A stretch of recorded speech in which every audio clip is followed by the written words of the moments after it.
Good evening, Holt Public. We're going to give it a few seconds for people to make their way into the meeting. We're rapidly jumping 57, 60, 67, 68. All right, we're going on up. 85.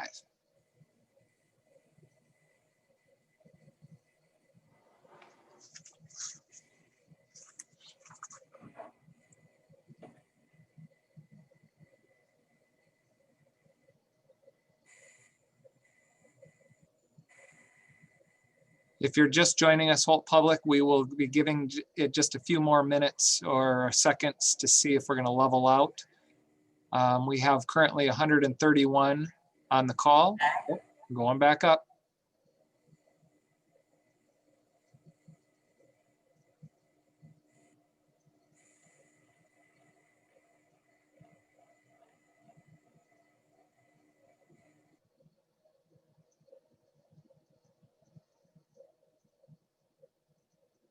One 137, 138, 139, 140.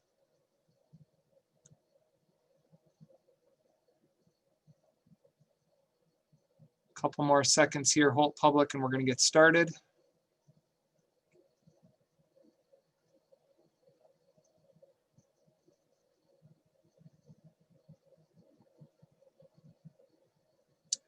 Okay, good evening, parents, guardians, and members of the Holt Public Learning Community. Prior to hearing more about our return to in-person instruction plan, I'd like to share some opening comments. First, I would like to thank each of you for your ongoing support. This journey has been difficult. We are best when we are alongside and in front of our students. Our training and experience has been focused on improving our pedagogy. To that end, suddenly, in March of 2020, we asked you to switch gears and help educate your students in a virtual format. On behalf of my son and all of the kids in the district, thank you for being wonderful partners with us. Martin Luther King once said, if you can't fly, then run. If you can't run, then walk. If you can't walk, then crawl. But whatever you do, you have to keep moving forward. And I can tell you with confidence that since last March, we have continued to move forward. We have prepared and modified, and prepared and modified, and prepared and modified often and frequently over the last 10 months. And that's what we will continue to do as we move forward. You are much appreciated. I'd also like to acknowledge the work of our central office team. Since last March, we've been working with a variety of stakeholder groups to develop the Holt Public Return to School Plan. As you know, as I just mentioned, this has been modified several times. Collectively, I would like you to know that we continue to worry about the well-being of our students and staff. Our focus since last fall has been on the well-being of our students and staff.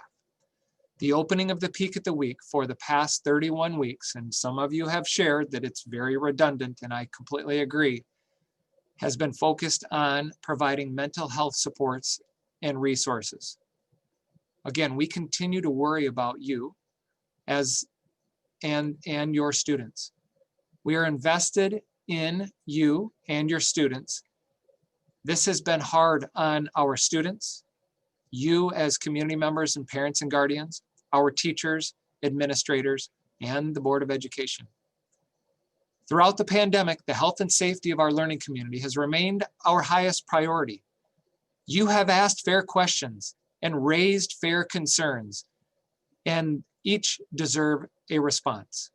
While we're not going to be able to answer all 168 questions that were submitted, we will be crafting our responses tonight to you in a way that captures many of the questions and responds to those, as well as asking key frequently asked questions to members of our panel. In November, I shared that 855 students were back on campus, engaged in some form of in-person activity, including receiving in-person instruction, accessing our Wi-Fi labs, attending childcare, or participating in athletics. Today, 688 kids are back on campus in some form of in-person activity. Since August, members of our Holt Public team have been visiting neighboring districts who are serving students in person to learn more about how to reopen, keep students and staff safe, and how to return to in-person instruction the most effective and efficient way. We look forward to the day when we can welcome all of our students in a large-scale return to face-to-face instruction. We would also like to highlight that families can choose to keep their children at home for remote instruction if deemed a better fit. We are better together. Please remember to wear your mask, avoid large gatherings, and wash your hands. We are meeting tonight with you, and at this point we have 229 on the call. We've held previous sessions this week that have totaled 800 members of our learning community. At this point, I'd like to introduce Mr. Steve Netzel. He'll be the primary lead tonight. I'm going to be alongside asking a few clarifying questions. Steve is going to be presenting on the pre-kindergarten through sixth grade plan. If you think you're in the wrong session, we're going to be back with you at 7 o'clock for the 7th through 12th grade session or our secondary session. Steve, at this point, I'm handing it over to you. Good. Thank you, Dr. Hornak, and good evening to our community members and to our panelists that were able to join. And the goal for the presentation for the next 35-40 minutes is to reiterate some of the information that you heard on Monday at the board meeting. And then as we move through the slides, we will dig a little deeper and we will talk. I'll share with you some more of the details as we plan for a return to face-to-face. I know that Dr. Hornak mentioned this as well, that it's being recorded. And I believe this PowerPoint will also be posted on our website as well for you to access. So those are just two quick reminders. And then again, at the end, there'll be a little Q&A section with some of our directors with some frequently asked questions. So with that, I am going to share my screen, and I'm missing my co-pilot who usually drives, so we'll see what happens here. Here we go. Mr. Brown, do you see the PowerPoint? All right, thumbs up. Here we go. So what I'd like to start with first is just a little overview of what the plan is for this evening. Some of it, like I said, is very similar to Monday. What I do want to, I'll kind of come back to at the end is on our website, there's a badge where you can access a lot of this information I'm sharing with you. So we'll kind of highlight that. Talk a little bit about the goal and philosophy along with our district commitments. We will talk about the return to learn plan and how we have adjusted that through this process from when we went to remote to our transition back to face-to-face. Spend some time talking about the protocols. And then I believe probably this is where we will get the most excitement, looking at what the structure of our day looks like, including our supports as well, meaning childcare, food service, and transportation. We'll discuss the upcoming survey being sent home, look at the health metrics briefly, and then wrap it up with next steps in the Q&A. So lots to go here, and you'll notice again, I will probably move through these screens pretty quick at the beginning. So the first one I want to talk about is the goal and philosophy. So as we have navigated through times that nobody's navigated through, especially in public education, we had to establish some goals and philosophies as our pillars for our decision making. And one of these, through this process, we've had to really be adaptive, consistent, and transparent. And like Dr. Hornak had mentioned, we plan, we tweak, we plan, we tweak, we modify, and that continues to be the process.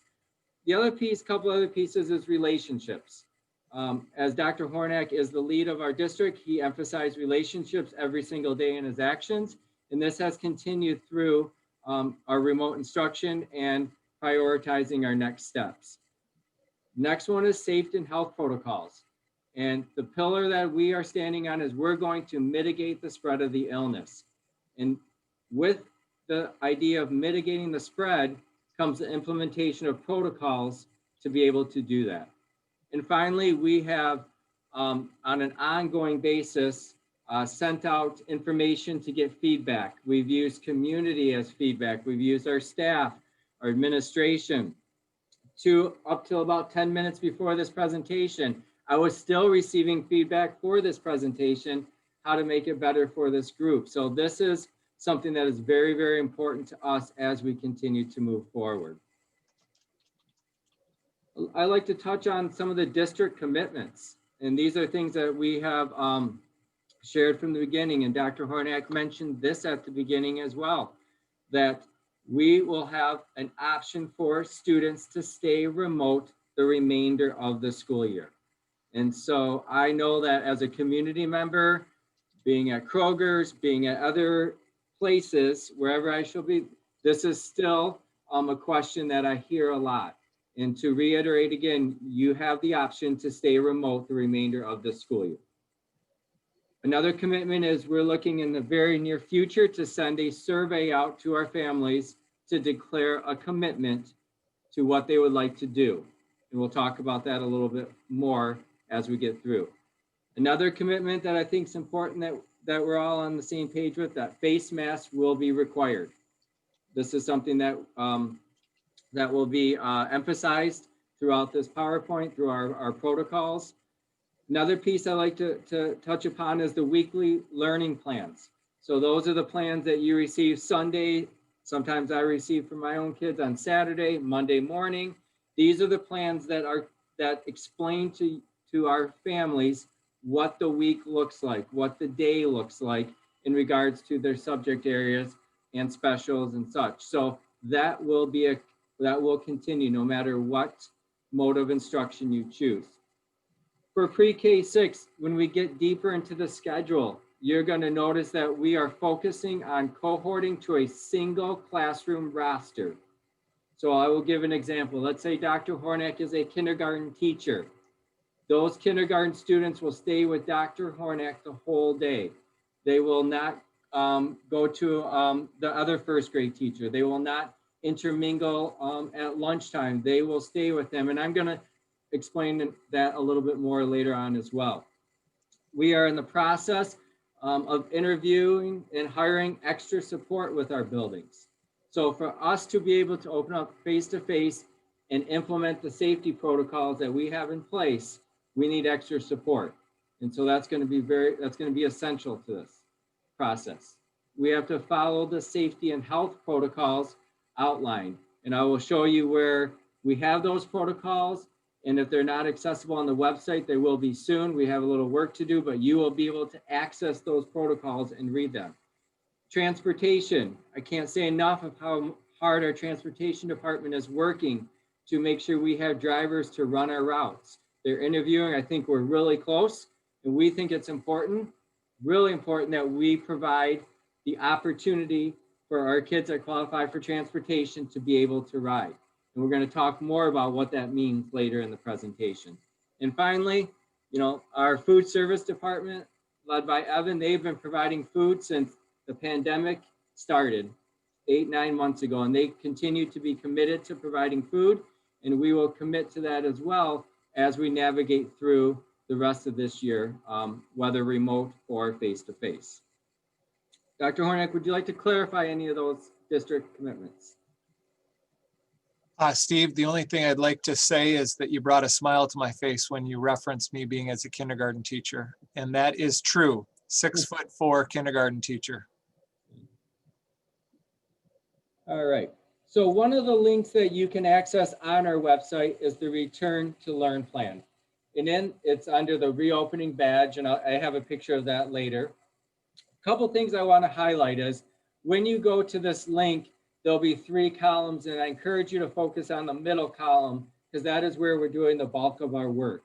And in this column, you will see lots of hyperlinks. And like I mentioned earlier, some of those hyperlinks are accessible now. If they're not, they will be soon.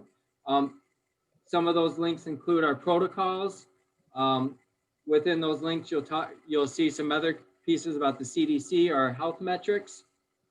You'll hear us in our words in this guide talk about social distancing to the extent feasible. You'll read some information on fewer learning targets, and I'll talk about that a little bit more. Focus on relationships. I continue to be impressed when I watch my own kids through the remote experience, or I get a chance to listen to teachers talk with their students about the relationships they've built through Google Meet. It is amazing, and I get stories shared about the relationships that were built. Working on transportation, like I mentioned, meals and staffing protocols as well, how to keep our staff as well as our students safe. Some of the protocols that we are working on, and some of them are finalized, some of them we're going to tweak a little bit. And I'm going to kind of skip to the bottom of this slide. Is over the last week, starting on Monday all the way through this afternoon, we have been doing final walkthroughs. And I want to talk about the purpose of those a little bit and explain to the community what we're seeing. And so the final walkthroughs were scheduled to assure that our buildings are ready for our students to return. And what that means is that they have the safety protocols, without kids there yet, have been implemented to the extent possible. And on that team, we have multiple members. We have teachers, we have union representation, we have facilities, we have a board member, we have staff members, and we have, I can't say enough about what we are seeing when we go through these walkthroughs. And again, I would like to give a compliment or a shout out to our facilities department. They've done an amazing job. Our custodians, it's been a team effort, and we are learning a lot as we go through these walkthroughs. Through these walkthroughs, we are checking for these type of things that you see on the screen. We're looking for the cleaning checklist to make sure our buildings are cleaned appropriately and meeting the guidelines. We are looking for the signs that talk about support distancing and the health guidelines. We're looking at desk shields. Like, what does it look like set up in the classroom? Entrance and exit design at the building level. As you guys are all aware, when you're in different buildings, different structures lend themselves to the different entrance and exits. And finally, the cleaning protocols, that all the spaces are specified of when they should be cleaned. So again, these protocols have taken a long time to get to where we're at. And what I can say is that we will continue to tweak. And as a group, we talked about, these look really good on paper. The buildings look really good. Once we get kids in, we might have to adjust a little bit, okay? But I will share one thing that the district is standing strong on is the mask being required. And so that is a protocol I continue to emphasize. I want to share with you the protocol that we have developed as a district. In this protocol, and you can read it full length at a different time, but it talks about everyone to wear a mask when they are on school grounds, at a school event, or any school property, and that includes the buses. We're going to treat this similarly to any required clothing item that is related to safety and health. And then there's a website where you can visit. There are exceptions, and that is approved medical exemption. And you can contact your HR department for more information.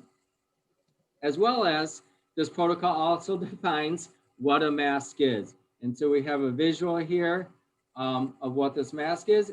And the district is committed, if a student forgets their mask, we will supply them with one. I will say that as an administration team and as a district, this is a protocol we're going to stand strong on. This is about the safety of our students and our staff. And as we go through this process, if a student is not able to keep their mask on, we're going to have to consider an alternative mode of instruction, because we have to consider the safety and health of all of our stakeholders. So I share this with you just because of the importance that we're emphasizing as a district. And Steve, the mask exemption form has been attached to the Peak at the Week since last September. Thank you. So it'll be there again this weekend, folks. And I wonder if you could also enlarge your screen just a touch. Sure can. Yep. Is that better? I think that helps. Okay. Sorry about that. All right, the next screen is talking about our transition to in-person instruction. And this is really the why behind what we're doing. And the why behind goes into three different buckets. We're talking about the students, the support systems and services, and teaching and learning. And one thing that you will notice that as we delve into these schedules, that we are still in the process of working with our stakeholder groups and tweaking a few things here and there and negotiating some things to a letter of agreement. But I want to share with you that the pillar of what we're trying to do is mitigate the spread of the virus. And in order to mitigate the spread of the virus, like mentioned earlier, we needed to implement our protocols, which results in a non-traditional experience. And so I know that I, as a parent of 2 children in the district, and lots of other parents, we want our students to be back and things to be back to normal. The school day is not going to be normal because of the pandemic. And so my job over the next few slides is to be able to share with you as a community what the day could look like. So when you make that choice to send your child back to the classroom, you understand. And my intention again is just to paint a clear picture for you. And so keep that in mind as I go through this. When we talked about the consideration of what this looks like, we really emphasized again containing to cohorts, keeping kids together from the same classroom. So I emphasize those as we move into the next slide. All right, so reduce this just a little. So weekly schedules for TK-4. So what I would like to do is take a few minutes to walk you through this, explain a little bit with it, and then kind of go into another example. So with the TK-4 schedule, what we have in place is a soft start. And I will explain what a soft start means. That means from 8:30 to 9, kids will be arriving at school. During this soft start, we'll have a time when buses arrive and a time when parents are dropping off. And the goal with the soft start is to mitigate groups of students gathering together. Being the former Elliott principal for many years, if you've ever went from the elementary, it's hordes of kids in a structured way standing there safely, but there's lots of kids. And so this is one way to avoid the cohort or the gathering of the kids. Kids will enter the classroom directly out from outside, and they will have the opportunity to eat breakfast if they choose. We will then enter into some instruction, and the instruction will continue. And this is where it gets into more specific to those weekly plans and your child's classroom teacher. They'll receive different subject areas during this time. Sometime from 11:20 until dismissal, they'll eat lunch. But in this block of time, that's when they will receive their instruction. Then we have what is called a soft dismissal, where the classroom teacher will dismiss groups by either transportation or by their parents or childcare, whatever their situation might be. Then in the afternoon, students will go home and they will access through remote. And we'll go into a little more detail with that as we go through the slides. You'll notice that is the pattern of the schedule for Monday, Tuesday, Thursday, Friday, with Wednesday always being asynchronous, or excuse me, always being remote learning on Wednesday, to clarify. So with the schedule, I want to go back again, and I've said it multiple times, is we are asking kids to do school like we've never asked them to do before. We are implementing protocols that that we've never had to implement before. When students go to school, the TK-4 level, and we'll speak to 5-6 in a minute, they're going to be asked to stay in their space. They're going to have a desk shield around them. They will be using their they'll be using their Chromebook or the device. It's going to be very, very different for them. In a traditional day, they would get up, go to the carpet, they might go to the kitchen area, they might come up and do something with the teacher with a small group. That is not how it will be. They will be in their seat. And that is because of the safety protocols that are in place. That is also why the schedule has been, it's a new word I learned this week, truncated, is because we know that's going to be very difficult for lots of kids. And so in the afternoon, when they go back home, they will have specials, library, intervention, lots of different things could happen in the afternoon. But what I do want to share with you is that students will have a full day of instruction, whether it's remote or it's face-to-face or always remote. Dr. Hornak, would you like to clarify any of that? I'm hanging in with you, Steve. All right, okay. So again, this is an example of a TK-4 weekly learning plan. This is a first kindergarten or first, this is a sample. This is not live, this is just a sample of what a student's day might look like. You'll notice in here that there's recess. Building principals have scheduled recess. Some teachers might take out every day. Some teachers might not take out. It's all about the routines in their classroom, but that is an option. You'll notice that it moves through the day. And whether your child chooses face-to-face or they are remote, they can, if your child's remote, they will still engage in some of these activities throughout the morning. And we'll talk a little bit about that on another slide. But again, this is just a sample of a TK-4 learning plan.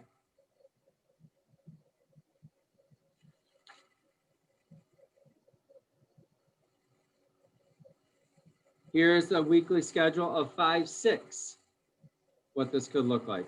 And you'll notice a few things I like to highlight. They've defined their instructional blocks a little bit tighter because of the team teaching. One thing I'd also like to add is that students will be staying in the room. Teachers will be exchanging to teach the other subject, whereas in traditional model, that kids would intermingle with their team and then separate and then come back and separate. It's very, very similar to our TK-4 model. Students will be entering the classroom, and you'll notice that they will stay there through the remainder until dismissal, whether it's breakfast, lunch, however that may be. Maybe recess, if the teacher takes them out, they will stay with their classmates in a specified area during a time. And again, you'll notice the Monday, Tuesday, Thursday, Friday, and you'll notice that Wednesday is all students are remote. And again, this truncated schedule reflects what we're asking kids to do because of the safety protocols we're implementing as a district.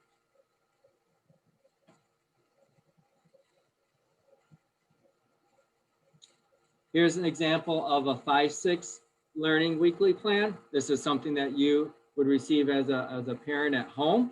And again, this is just a sample. This is an example. This is not what everyone's is going to be. This is just giving you a visual of the idea of the instructional blocks and what happens. Now, considering, keeping in mind, we have students in the classroom face-to-face. We have students remote, and the teacher is toggling between face-to-face and remote, which is a task to do that's going to take some time for us all to learn how to do. So keep that in mind as well.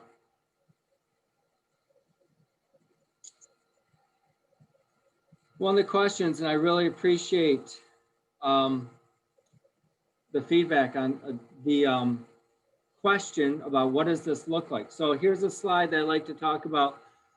What's the difference between in-person and remote? Because we're going to have both, and our teachers are being asked to teach in both modes. And we're asking the experience to be as similar as possible, knowing kids are in different modes. So if you're an in-person student, desks are spaced apart, students are seated the whole time. Masks are worn the whole time. We are not using any lockers, TK 12 or 13, their lockers are not being used. Backpacks and jackets are hung on the back of the chair. Some spaces at the elementary within the classroom have some alternative options, but for the most part, this is how it's going. The use of Chromebooks every day. So whether you're in face-to-face or you're remote, you'll still be accessing a lot of your learning through Google. Use of desk shields. As we did the walkthroughs, every room had desk shields set up, ready to go, or they were on their desks. You may be in a Google Meet with remote students. So I could be sitting in Mr. Buckley's class in science, and I could be on a Google Meet with two of my classmates that are at home. Same learning targets and pacing as remote students. So I want to clarify learning targets. What we are doing as a district is we know that we have to prioritize our instruction, and then therefore we need to prioritize our standards. So instead of trying to do a lot in a short amount of time, we might have to narrow down our standards, which ones we really emphasize, and we want kids to get to mastery on because of the instructional modes we're in. Continue using the weekly learning plan. This is posted in the Google Classroom. Families receive emails. This will continue even as an in-person student. Like I mentioned earlier, in order to implement all these protocols, we need to increase our staff. And I know we are increasing our office support. So we know that just one secretary is not going to be able to do it. We need to increase that. We need to increase our adults in the hallway. We need to increase our adults outside.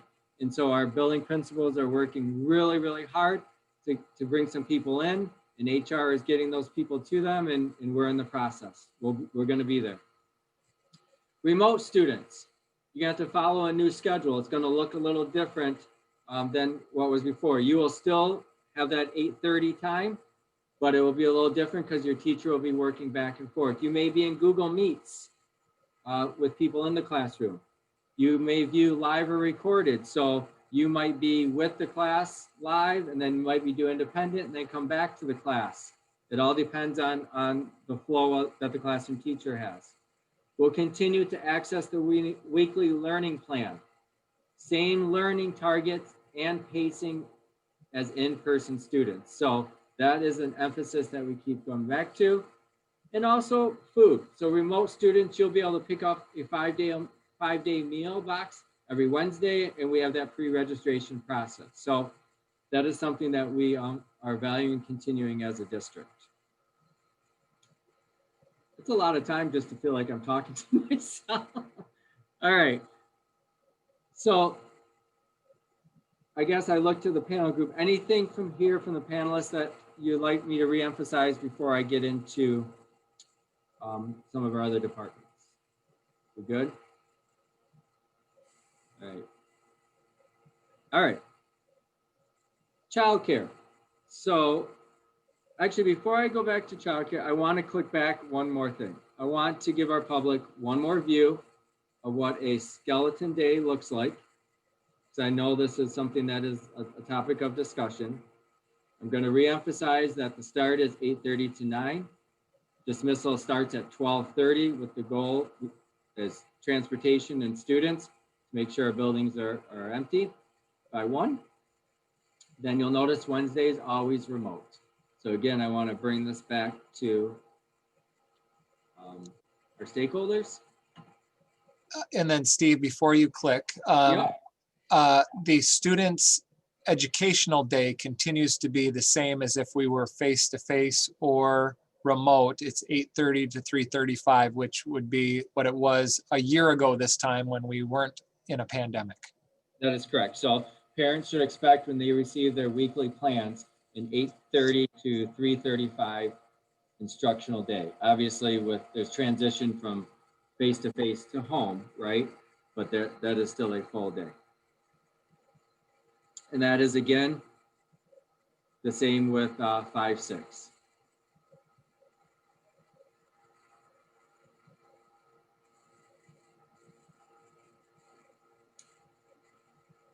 All right. Childcare. Here are a couple of questions that have come our way, and I will throw them out there and respond. Will childcare be offered? It will be offered based on staffing at each center with limited enrollment to ensure we can follow the strict health and safety measures. So the goal is to have childcare every one of our buildings at TK-6. That's the goal. If Heather and her team can staff it, they will enroll students for childcare there. Again, we're working through that process. What will the hours be? So here are the 3 different options. AM care will be 7:30 to 8:30. PM half day care will be 12:30 to 5:30. And then full day Wednesday, which keep in mind is remote for our district, will be 7:30 to 5:30. And then you can see the registration information at the bottom.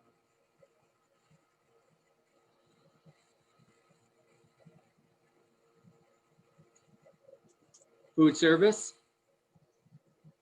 Students will have the option to eat breakfast and lunch in the classroom. Actually, it's at TK-6, not K-6. All students district-wide will eat.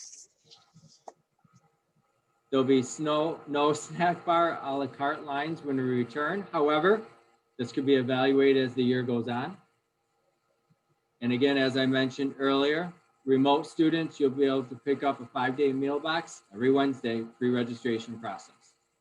So again, touching on food service a little bit and what it looks like upon a return to face-to-face.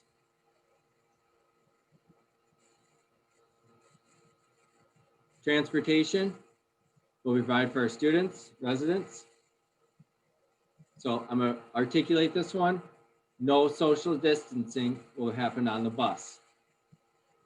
Okay, it's a very lofty task. As a bus driver in itself, I give them so much credit.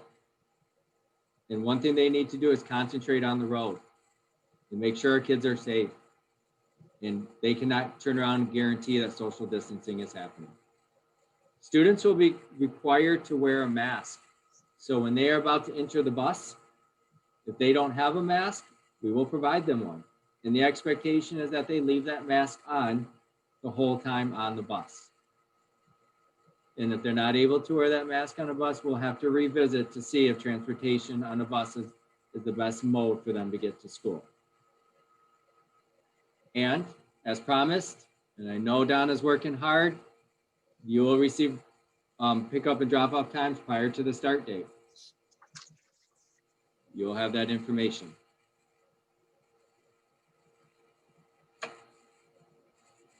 Parent guardian survey. So the plan is that we will send out to our families a survey. I will say that the bulk of the survey is complete. Based on feedback through our walkthroughs and our community groups, we're determining what information should we attach with this survey to best provide all the information that a family needs to make the decision that's best for their child. You've seen the schedules, you've seen the protocols, you've seen some of those things. That is what we want to make sure our stakeholders have in front of them before they make the decision. We're going to ask that when you make this decision, it's a 4-week commitment. That after the 4 weeks, we'll have a process in place where parents can submit a form to adjust their commitment. But in order for logistically for our buildings to know who's coming for the safety of our students, whether they should be in the classroom or they should be at home online, we need a commitment, and we're looking at a 4-week commitment. And you'll notice that when the survey comes, it will not include a specific start date. So again, the survey will be coming. It'll come from your building principal. We want to make sure you have the right information so you to make the most informed decision. And again, we will ask that this is a 4-week commitment based on the submission of your survey. Moving down. One thing that you can locate on the website under the Back to School Reopening badge is the health metrics.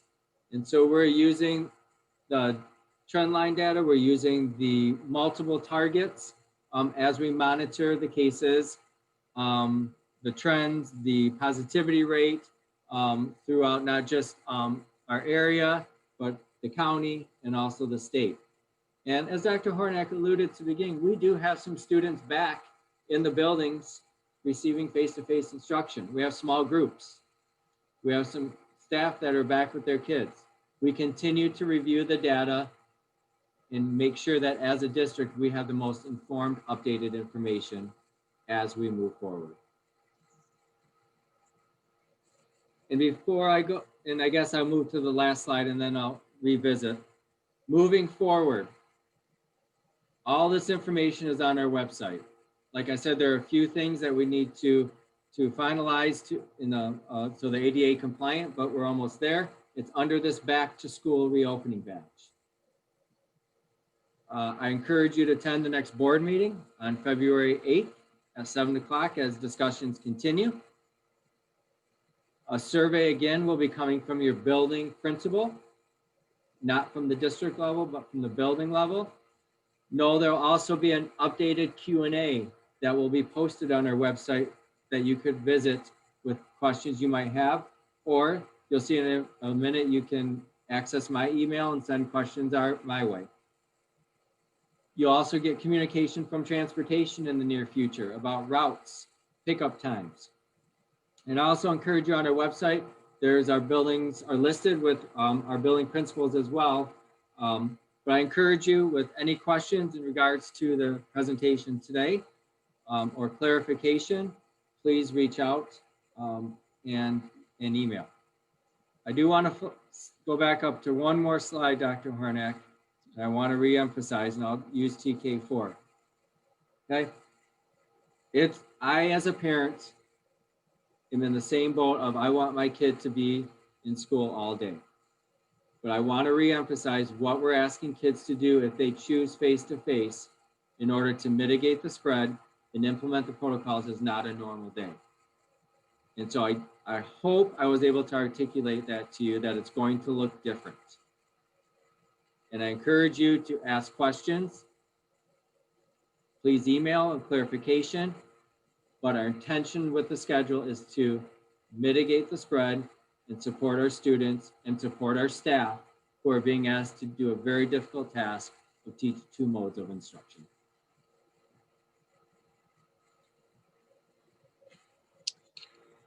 Thank you, my friend.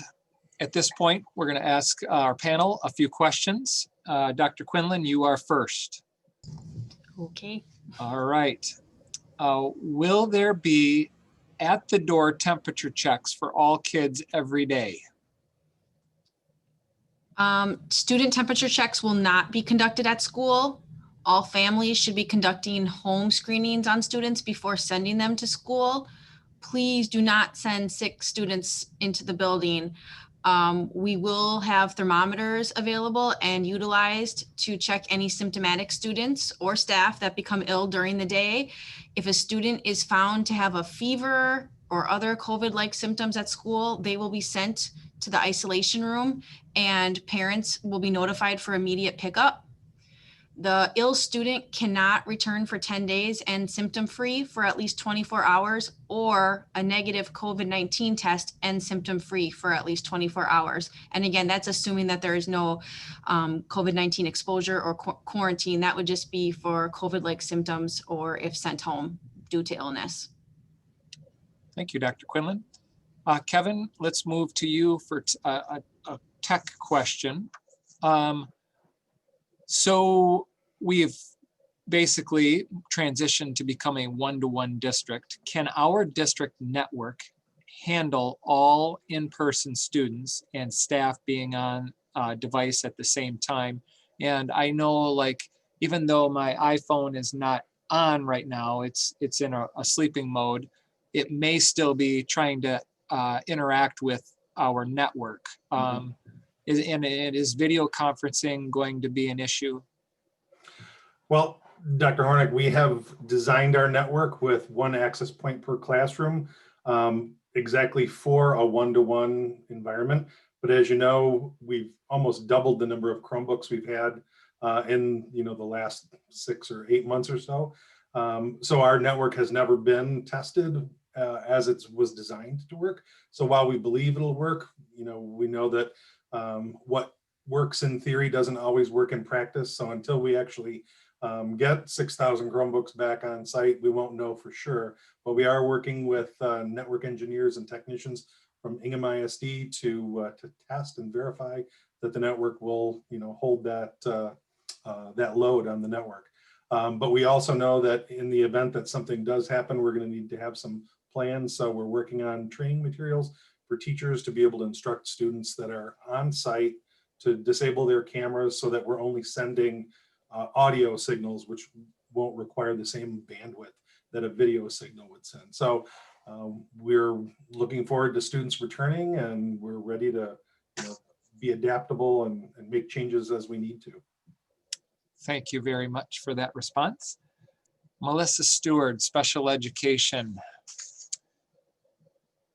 So we heard a lot tonight. I'm impressed with the presentation. I think it's been well thought out. It's been modified, as you heard many times. What does all this mean for students with disabilities? Sure. So I am often asked, will my students still get their special ed supports if I stay remote?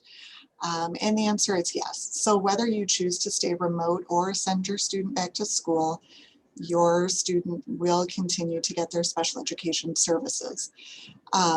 It's a little bit tricky to build schedules out for some of our staff until we know which students are coming back into the building.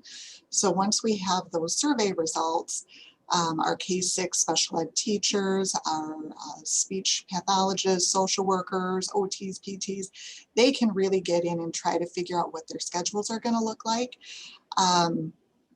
We're trying to sort of balance state and federal mandates for the delivery of special ed services and programs with also our obligation to keep staff and students safe. So with that, students returning to the building, your services might look a little bit different.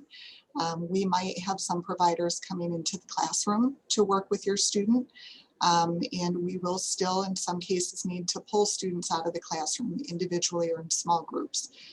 We're going to make every effort we can to only pull from one classroom at a time. And students that are going into like a special ed classroom or a therapy setting, that work area would be sanitized before the next group came down. And then for those families that are opting to stay remote, or any other students who are receiving their services remotely, maybe even in the afternoon time, we just ask that you give us a little bit of patience and grace as we work on revamping some of those schedules. And our providers will get with you closer to the time that school starts regarding the scheduled times that they'll be working with your student remotely. Thank you for that special education update. We're going to move to our facilities director and Mr. Rick Brown. So I have seen it all, but and I don't want you to necessarily read from a list, but can you describe what type of PPE is in our buildings? Sure, Dr. Hornak. Over the last, I guess, been close to 10 months, we've been purchasing different items to help with sanitization of our buildings. We purchased a Kyvac machine, which is an awesome sanitization machine that has a vacuum and a sprayer that sprays a really good disinfectant. We got one for every school, as I said. We've purchased UV lights for cleaning the wrestling mats at the high school and the junior high. Those are designed for the floors. We've purchased lots of hand sanitizer, masks, gloves, plexiglass dividers for staff. And then obviously we purchased the desk dividers, desk shields as we call them, for every student K through 12. Other than that, just some other PPE type things, tape. I guess that's about it. Thank you. You bet. And thanks for that update. I have seen the transformation of our buildings, and we continue to walk through, and these are the final walkthroughs that are happening. You know, we were ready to reopen in the fall, and we were ready in midwinter, and we're ready now. So thanks. And, you know, with COVID-19, we have learned a great deal over the last 10 months, and we've been able to modify and continue to revise our plans. And I think that the building plans are very well thought out. Students will enter a variety of locations, but they'll know ahead of time where that is. And that's just in an effort to keep them in a cohort the best they possibly can. Heather Crandall, this one is coming to you, and it's just kind of general. You have been serving kids since June of last year. Can you describe just what a typical drop off and a typical pickup might look like at childcare? Sure. So right now we don't have parents entering the buildings at all. So the parent is bringing the child up. Currently, we are doing a quick screener where we take their temperature. We ask some questions about how the child is feeling or if they've had any exposures. We have opened in June. So we've been doing this for a little while now, and it's been very smooth. We did adjust a little bit as the temperature got colder to help families out. So it has gone very smoothly. The children have adapted very well. So it's been going well. Thank you. Great update. Donna, this one's coming to you. I know we have some buses that are transporting kids to special programs. Can you just give us an update how that's going? Sure. That's been going very well. We've had actually very few students forget their mask, which was a concern for us. Thank you, Rick, for providing us with both adult size and children's size masks for the buses if students do forget them. However, the students have been doing very well. Today's the first day I heard any issue with a student having a problem with the mask. And we just had a little chat about it, and I think we'll be fine. You know, at this point, the buses are not very full. We're not transporting that many students, although we know that that will change. But yeah, it's going very well at this point. Wonderful way to test the system too, Donna. Thank you. Appreciate that. You're welcome. Evan from Food Service. Thank you, Evan. I'm wondering if you can just give a snapshot of, let's see here. I've got a couple questions. Will meals be provided for remote students and on Wednesdays for in-person students? Yep. Meals will be provided for students who choose to stay remote. As talked about earlier, it'll be a 5-day meal pickup, much like Monday night. And we'll communicate the sign-up link and all the information once we get closer to when we start. And then students who are in person will have an opportunity to pick up one breakfast and one lunch on Wednesday. We will utilize different pickup locations. We'll be at the buildings, and we will also run our food bus for 3 routes so we can get all ends of our district covered. Thank you, thank you, thank you. That's a great update. I have some final thoughts for you, friends. Through a partnership between the Ingham County Health Department, the Ingham ISD, CARE ATC, and SETSEG, educators across our area gained access to the COVID-19 vaccine recently. School districts currently offering in-person instruction have been prioritized to receive the COVID-19 vaccine in our county at the MSU Pavilion. As a result, districts that are offering in-person instruction received their vaccine starting 2 weeks ago. Districts that are scheduled to open before Holt Public were next in line. And our staff, I'm happy to report, received their registration link yesterday. But I'd like to be clear. Those who are signing up for the vaccine from the health department as a member of the 1B vaccination category have not actually scheduled their appointments, but we are in the system. It's very exciting. With that, I'm aware that a large number of our faculty and staff have either had their initial vaccine or are scheduled to receive their first vaccine this week. While I'd hoped that our entire district would have been vaccinated by now, or those that were interested in the vaccine, I believe what has occurred organically actually strengthens Holt Public Schools. I've been reading about best practices for organizations and scheduling of vaccines, and in the end, it appears that staggering the vaccine is considered a best practice, as it avoids potential side effects impacting the entire district at the same time.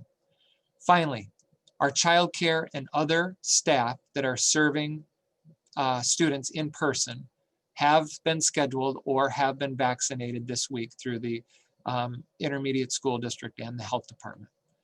I'd like to thank you again for your ongoing support. This journey has been difficult. We are best when we are alongside and in front of our students. Throughout the pandemic, the health and safety of our learning community has remained our highest priority. We look forward to the day when we can welcome our students back to what we call large-scale instruction. We'd also again like to highlight that families can choose to keep their children at home for remote instruction if that is deemed a better fit. As you know, you've heard me say it before, we are better together. We are part of the solution. Please remember to wear a mask, avoid large gatherings, and wash your hands frequently. I urge you to continue to check in with our website as we will continue to post things there.